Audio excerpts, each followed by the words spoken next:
네, 매주 화요일입니다. 매주 화요일 외국인의 투자자들의 속내를 들여다보는 외국인의 눈 시작하겠습니다. 아카치온 컴퍼니 앤서니 김주영 대표 오늘도 함께하겠습니다. 안녕하십니까? 안녕하세요. 네. 자, 먼저 일단은 외국인들이 저번 주에 너무 많이 판 것 같아요. 예, 한번 투자 패턴이 어땠는지 한번 살펴볼까요? 네, 우선 뭐 오랜만에 저도 전체적으로 외국인들이 어떤 모습들을 보였는지를 쭉 그 올 초부터 시작해서 내용들을 좀 봤더니 1월, 2월, 3월 달에 매도가 조금 많았었고 그다음에 4월 달을 좀 쉬었다가 5월 달에 아주 급격한 매도세들이 많이 나왔어요. 우리 보니까 5월 달에만 한 9조 정도를 외국인들이 코스피에서 팔았더라고요. 그다음에 연간 기준으로는 코스피에서 한 17조 정도를 벌써 매도를 하면서 작년에 25조 매도와 더불어서 계속적으로 매도세를 좀 이어가는 그런 모습이라서 저희가 원래 생각했던 어떤 그런 그림하고는 조금 달라진 모습들이 좀 있어서 저도 좀 안타까운 부분이 있는데 이런 것들이 결국은 최근에 주가의 약세를 이끌었다고 생각이 되고요. 그럼에도 불구하고 지수는 지금 3,150 그 부근을 지금 왔다 갔다 하고 있으니까요. 올 초 2,800 대비해서는 15% 이상 정도 상승한 그런 상황을 유지를 하고 있다라고 하는 부분은 매우 긍정적인 부분이라고 생각을 합니다. 뭐 이런 것들은 아마 동학개미라고 불리는 우리 개인 투자자분들의 적극적인 투자 활동에 의해서 많은 부분들을 바치지 않았었나라는 생각이 듭니다. 알겠습니다. 자, 이번 주 일단 살펴볼 이슈들 우리가 좀 체크하고 나가겠습니다. 어떤 이슈들이 있을까요? 네, 우선 뭐 가장 중요한 이슈는 5월 27일 장 마감에 결국은 MSCI 지수의 변경 내용들이 이제 반영이 되기 시작할 텐데요. 말씀드렸다시피 이제 HMM과 SKC, 그다음에 하이브, 녹십자 이렇게 네 종목이 편입이 되도록 지금 되어 있는데 최근에 뭐 많이 보셨을 텐데 뭐 그 NH투자증권의 노건창 애널리스트나 또는 그 삼성증권에서도 뭐 이런 리포트들을 많이 발간을 했었어요. 그 MSCI에 편입되는 종목들을 매수하고 그다음에 리밸런싱이 일어나는 날 이제 매도를 하는 전략으로 했을 때 대략 한 7%에서 많게는 한 15% 사이에 수익을 낼 수 있다라는 얘기들이 있었는데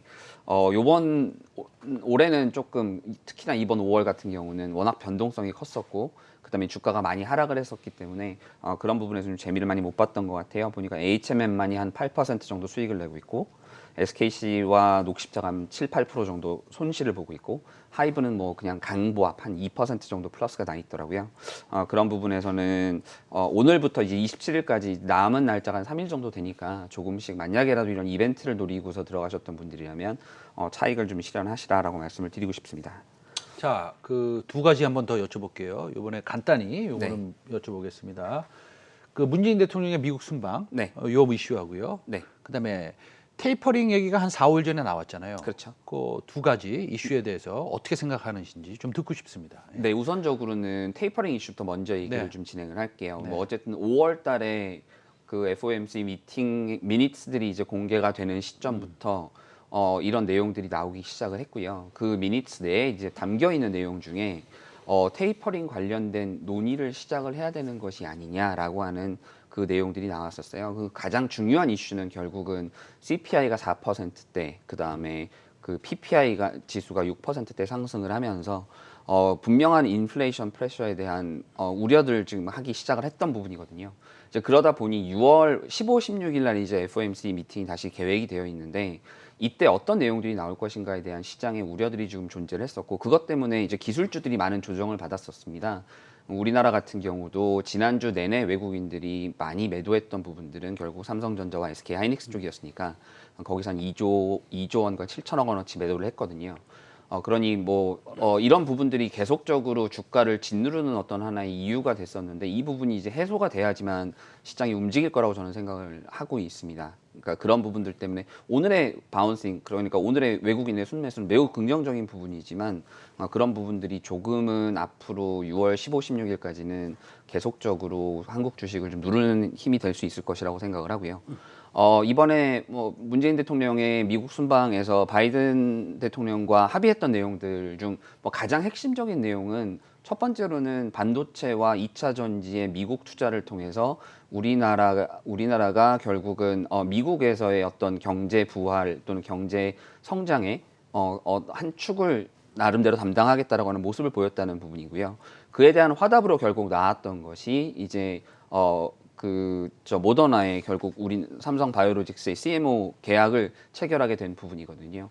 결국은 이제 그 바이오 섹터에 대한 관심들을 조금 보아야 될 시점이 된 게 아닌가라는 생각을 하는 것이 요번에 아스코 같은 경우가 6월 달에 있기 때문에 그런 부분 때문에 저는 긍정적이라고 생각을 합니다. 그러면 이런 상황에서 우리가 조금 바이오 CMO, CDMO, 네. 또 지금 말씀하신 아스코 이슈에 조금 네. 더 신경을 써야 되겠습니까?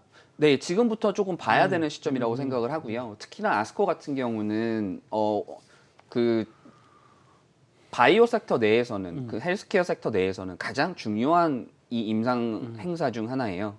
그리고 대부분의 대표들이 모두 와서 원래는 행사를 참가를 하기 때문에 이때 당시에 보면 뭐 라이센싱 이슈라던가 M&A 관련된 내용들이 많이 발표가 되기 때문에 물론 이게 온라인으로 진행이 돼서 그런 부분들이 좀 약화될 수는 있겠지만 그런 내용들이 많이 나올 수 있고요. 그 다음에 임상 결과들이 나오면서 그와 비슷한 약물들을 들고 있는 회사들의 주가들이 큰 변동성을 보일 수 있는 상황이기 때문에 조금 지켜보는 것이 맞다고 생각을 하고 지금부터는 조금씩 담아두는 것도 하나의 방법이다라고 보고 싶습니다. 알겠습니다. 갑자기 또 우리 앤토니 킴 대표께서 뭐 SBS 이런 아주 펀더멘탈 강한 것만 얘기하시다가 오늘은 또 바이오 관심을 좀 둬야 된다고 얘기하시는데 그럼 오늘 소개하실 종목도 바이오 관련 주일 수도 있겠네요? 네, 오늘 바이오 관련된 종목들을 좀 말씀을 드리고 싶어서 실은 오늘 나왔고요. 네네. 아무래도 최근에 삼성 바이오로직스라던가 네네네. 또는 SK 바이오사이언스라던가 네네. SK 바이오팜 등 이 대형주들의 주가들이 굉장히 좋았었잖아요. 네네. 그 이유 중 하나도 결국은 모더나와 mRNA 관련된 계약 관련된 내용들이 루머가 돌면서 시장에 굉장한 활기를 불어 넣어줬었는데요. 지금부터는 그 말씀하신 CMO와 CDMO 매우 중요한데요. 네네. CMO 계약을 땄잖아요. 네네. 그러면 이제부터는 뭐를 봐야 되느냐? 네. 첫 번째로는 공장 설비를 그러면 확장을 해야 되는데 그건 굉장히 오랜 시간이 걸리고 우리나라에서는 그와 관련된 종목들이 많이 없어요. 아, 그러니까 CMO, CDMO 할 때 공장 설비, 기계 장치를 갖다가 이제 우리가 설비를 설치해야 되는데 그렇죠. 관련된 종목은 없고 네. 그러고요. 그렇다면 결국은 이제 CDMO, CMO 계약을 체결을 했을 때 네. 여기서 이제 소부장이라고 불릴 수 있는 네네. 이런 그 생산에 들어가는 여러 그 기자재나 또는 인그리디언트 또는 뭐 이런 부분들을 소모품 같은 거를 이제 결국은 지켜봐야 되는 상황인 거예요. 저는 그렇다고 생각을 해서 그런 부분들에 대해서 관심을 좀 보여야 된다라고 생각을 하고 있고요. 그러면은 지금 말씀하시는 것은 과거에 우리가 1년, 2년 전에 네. 1년이 아니죠. 2년 전에 반도체 소부장에 대해서 1년 내내 우리가 얘기했던 것을 맞습니다. 지금은 바이오 소부장을 좀 얘기하고 싶다 이 말씀이시네요. 맞습니다. 아하. 그러면 바이오 소부장 종목 중에서 어떤 종목을 소개하시겠습니까? 오늘은 조금 작은 종목인데요. 네네. 제가 오늘 가지고 나왔습니다. 네네. 회사는 마이크로 디지털입니다. 마이크로 디지털 어떤 회사입니까? 근데 우선적으로는 뭐 대주주 물량이 한 40% 정도가 돼서 그 유통 물량 자체가 60% 정도밖에 되지 않고요. 크지 않은 회사인데 네. 이 회사는 매우 강한 강소 기업입니다. 네네. 첫 번째로는 네네. 특례 상장을 통해서 상장을 해서 2019년도에 네네. 상장을 했고요. 네네. 가장 중요한 부분은 이 회사는 네. 전 세계에서 네. 배양백 시장을 우리나라에서 최초로 뚫은 회사입니다. 배양백 시장. 네. 배양백이 CMO하고 CDMO에 상관이 있는 건가요? 네, 그렇습니다. 배양백이라고 하는 것은 네. 결국은 세포를 배양하는 데 필요한 것인데요. 네네. 이 배양백이 최근에 원래는 이게 스테인레스로 많이 만들었었는데 네네. 최근에 트렌드 자체는 네. 그 저희가 지난주에 프레스티지 바이오를 얘기하면서 말씀드렸던 게 싱글 유즈 백을 얘기를 했었는데요. 한 번만 쓰는 거. 한 번만 쓰는 거. 아. 그래서 결국은 이 컨테미네이션 그러니까 이게 오염이 되지 않도록 네네. 깨끗하게 유지를 할 수 있는 부분들이 장점인 부분인데요. 이 시장 자체는 굉장히 어떻게 보면 특화된 시장이고 굉장히 그 전 세계적으로 이를 생산할 수 있는 회사들이 많지가 않은데요. 네. 우선 가장 큰 회사가 미국에 상장되어 있는 Thermo Fisher Sciences,라고 하는 회사입니다. 네네. 시가총액이 180조입니다. 네네. 그런 회사가 가지고 있는 기술을 네네. 이 회사가 국산화에 성공을 한 겁니다. 그러면은 납품을 해야 될 거 아니에요. 지금 현재 그래서 네네. 얘기하고 있는 회사들이 네네. 셀트리온, 네. 삼성바이오로직스, 네. SK바이오사이언스와 네네. 모두 테스팅을 진행을 하고 있고요. 네네. 국내에서 최근에 이런 소부장 관련된 회사들에 대한 바이오 협의체가 형성이 되어서 네네. 이 회사들을 적극적인 지원을 지금 하고 있는 상황이고요. 결국은 2018년, 19년도 당시에 그 일본과 저희가 마찰이 많이 생겼을 때 반도체의 어떤 소부장을 국산화하자라고 하는 내용과 동일하게 네. 바이오 내에서도 국산화, 장비 또는 소부장들에 대한 국산화의 어떤 그런 니즈가 생겼기 때문에 공동으로 정부와 그다음에 그 산업 쪽에서 산학 그다음에 정부가 같이 해서 지금 현재 하나의 컨소시엄 형식으로 해서 우리나라의 기술들을 계속 개발시키려고 하고 있는, 거기에 어떻게 보면 가장 선두주자 중 하나다라고 말씀드리고 싶습니다. 그러니까 CMO가 CDMO를 갖다가 하면서 백신을 갖다가 생산을 할 때 필요한 네. 일회용 그 세포 배양액을 만드는 회사가 전 세계에 뭐 몇 개가 있습니까? 우선 많지는 않은데요. 네네. 그 1, 2위 업체가 네네. 결국은 아까 말씀드렸던 네. 그 서머 바이오사이언스 하고요. 네네. 두 번째 회사는 이름이 사토리우스라고 하는 회사입니다. 네네. 그 두 개의 회사가 거의 메인 회사들이고 네. 대부분의 마켓 쉐어를 쥐고 있고요.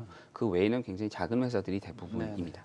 그래서 우리나라에 지금 SK바이오사이언스, 삼성바이오로직스, 셀트리온, 그다음에 네. 기타 다른 회사들 네. 혹시나 뭐 ST팜이 그 CADMO를 할 수도 있고 네. 그러면 일회용 배양백을 제공하는데 지금 그러면은 그냥 다른 나라에서 수입하면 되지 않습니까? 지금 뭐 수급이 그렇게 딸릴까요? 어떨까요? 문제가 네네. 이 전혀 예상하지 않았던 코로나가 발생을 했고 네네. 그렇게 해서 백신 생산 자체가 지속적으로 지금 늘어나고 있는 상황이잖아요. 그 백신 시장 자체를 지금 한 16조 원 정도의 시장이라고 얘기를 하고 있는데 이렇게 큰 시장을 결국은 지금 상대를 해야 되다 보니까 수급 자체가 굉장히 많이 꼬여서 공급 자체가 굉장히 딸리는 상황입니다. 결국은 이런 새로운 업체들이 기술을 개발을 해서 들어가게 되면 결국은 공급 자체를 받기 위해서라도 이 회사를 반드시 써야 될 것이다라고 생각을 하고요. 그러면 투자의 컨셉은 어떤 겁니까? 이게 턴어라운드 줍니까? 뭐 실적이 지금은 거의 안 날 거 아닙니까? 네, 2020년 같은 경우는 네네. 실적이 거의 안 났었고요. 네네. 이 회사에 대해서 최근에 리서치 아름이라는 회사에서 리포트를 썼었는데요. 네네네. 올해 매출을 한 260억, 내년에 한 340억 정도를 네네. 예상을 하고 있어요. 네네. 굉장히 제 생각에는 좀 보수적으로 많이 보고 계시다라는 아하. 생각이 네네. 들고요. 네. 그 이유는 첫 번째로는 이 회사는 배양백이라고 하는 아주 중요한 어떤 신규 파이프라인을 쥐고 있는데 네. 또 하나 매우 중요한 부분은 네. 진단 키트를 만드는데요. 네. 이들이 만드는 진단 키트는 항체가 생겼는지 안 생겼는지를 확인해 주는 진단 키트예요. 아, 병에 걸렸는지 안 걸렸는지를 확인하는 진단 키트가 아니라 네. 주사를 맞고 나서 백신을 맞고 나서 네. 내가 항체가 있는지 없는지를 확인하는 진단 키트다. 네. 그거 매력적인 것 같습니다. 네, 그 시장 자체가 앞으로 계속 성장을 하게 될 것이고요.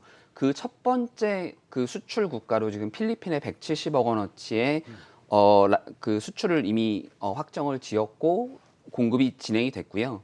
그것이 올해 매출로 잡히기 때문에 작년에 매출이 한 20억이었는데 올해 한 240억 정도, 12배 정도가 뜹니다. 리스크가 있을 거 아니에요. 리스크도 체크하고 갑시다. 어떤 거가 있을까요? 글쎄요, 저는 특별히 큰 리스크라고 하는 부분들을 많이 발견하지는 못했어요. 네. 물론 뭐 그렇게 뭐 셀트리온이나 삼성바이오로직스 모두가 통과가 안 될 수도 된다. 있잖아요. 네. 그렇게 되면 이제 문제가 네네. 되겠지만 네네. 지금까지의 현재까지 상황으로서는 테스팅 결과들은 괜찮은 걸로 제가 알고 있고요. 만약에라도 그것이 성공적으로 해서 발표가 된다면 저는 충분히 움직일 수 있는 룸이 있다고 생각을 하고요. 그것이 안 된다고 하더라도 저는 그 진단 키트의 내용, 진단 키트가 지금 현재 미국에서 FDA 승인을 기다리고 있거든요. 그러니까 그것이 승인이 나고 앞으로 만약 그 성장을 할 수 있게 된다면 저는 좋아질 수 있다고 생각을 합니다. 알겠습니다. 오늘 마이크로 디지털 조금 매력적인 회사 같은데 우리 시청자 여러분들 뭐 급하게 사시지는 마시고요. 좀 한번 공부를 같이 해보는 시간으로 삼겠습니다. 오늘 아카친 컴퍼니 김주영 대표였습니다. 감사합니다. 감사합니다.